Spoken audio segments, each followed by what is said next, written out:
अस्सलामु अलैकुम रहमतुल्लाहि व बरकातुहू। आयतुल कुर्सी एक ऐसी आयत है जो तमाम आयतों की सरदार है और अल्लाह के रसूल सल्लल्लाहु अलैहि वसल्लम ने इस आयतुल कुर्सी के पढ़ने की कई सारी फजीलतें बयान फरमाई है, जिसमें से मैं आपको 3 हदीसें सुनाने जा रहा हूँ, जिससे आपको अंदाज़ा हो जाएगा कि इस आयतुल कुर्सी के पढ़ने की कितनी सारी फजीलतें हैं। ये आयत तीसरे पारे में पहले पेज पर पहले सफ़े पर आपने देखी होगी और आपको याद भी होगी। अगर याद नहीं है तो फिर याद करने की कोशिश कीजिए।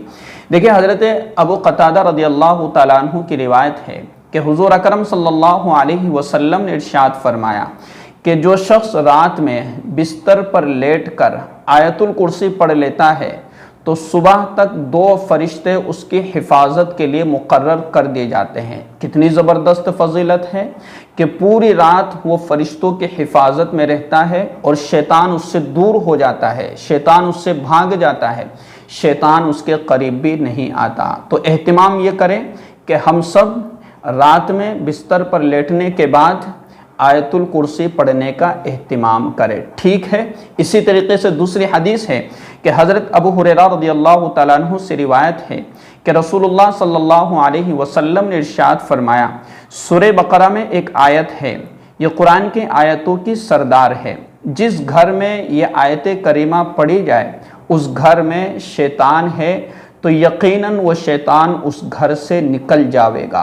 कितनी ज़बरदस्त फजीलत है कि यकीनन ज़ाहिर सी बात है कि जिस घर में कुरान करीम नहीं पढ़ा जाता है और जिस घर में अल्लाह की इबादत और अल्लाह का ज़िक्र नहीं किया जाता है तो उस घर में शैतान अपना बसेरा बसा लेते हैं, शैतान उस घर को अपना घर बना लेते हैं और शैतान उस घर में आकर के बसने लग जाते हैं और फिर घरों में लड़ाइयाँ, झगड़े, मुसीबतें, आफतें, परेशानियाँ, रिज़्क़ की तंगी, ये सारे हालात बनते हैं।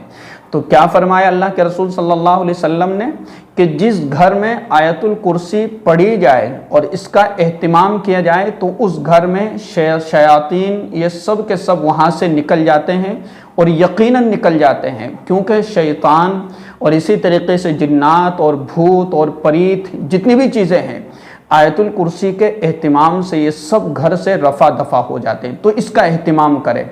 जब आप इस आयत करीमा को और इस आयतुल कुर्सी को अपने घर में पढ़ने का एहतिमाम करेंगे तो आपको ख़ुद को एहसास होगा कि हमारे घरों में सुकून है, इत्मीनान है, हमारे घरों में अल्लाह की रहमतें हैं, हमारे घरों में अल्लाह के फरिश्ते हैं, हमारे घरों में एक सुकून और हमें एक ठंडक महसूस होती है। तो आयतुल कुर्सी को पढ़ने का एहतिमाम ज़रूर करें। सिर्फ लटका देना काफ़ी नहीं है, अपनी दुकान में आयतुल कुर्सी लटका देना काफ़ी नहीं है। लोगों को देखा गया है कि दुकानों में, मकानों में, घरों में आयतुल कुर्सी लिख करके लटका देते, पढ़ते हैं नहीं। तो पढ़ना असल है, लटका देना असल नहीं है। कुरान शरीफ आप किसी घर में ले जा कर के रख दो और फिर उसको ना पढ़ो और फिर हम ये समझे कि इस घर में कुरान शरीफ रखा हुआ तो बरकतें होगी। भाई, बरकत तब होगी जब उस घर में कुरान करीम पढ़ा जाए। बरकत उस वक्त होगी कि जब उस घर में आयतुल कुर्सी को पढ़ा जाए। शयातीन उस घर से उस वक़्त भागेंगे कि जब आयतुल कुर्सी को पढ़ा जाए, ठीक है। इसी तरीके से तीसरी हदीस है कि हज़रत अबू उमामा रज़ियल्लाहु तआला अन्हु से रिवायत है कि रसूलुल्लाह सल्लल्लाहु अलैहि वसल्लम ने इरशाद फरमाया कि जिस शख्स ने हर फ़र्ज़ नमाज के बाद आयतुल कुर्सी पढ़ी तो उसे जन्नत में जाने से मौत के सिवा कोई चीज़ नहीं रोक सकती।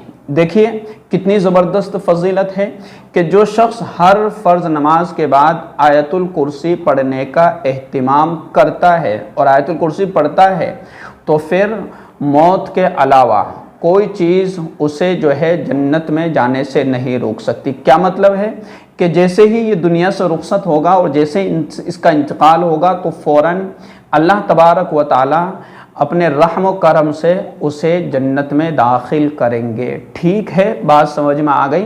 कितनी ज़बरदस्त फजीलत और कितनी ज़बरदस्त बातें अल्लाह के रसूल सल्लल्लाहु अलैहि वसल्लम ने इरशाद फरमाई।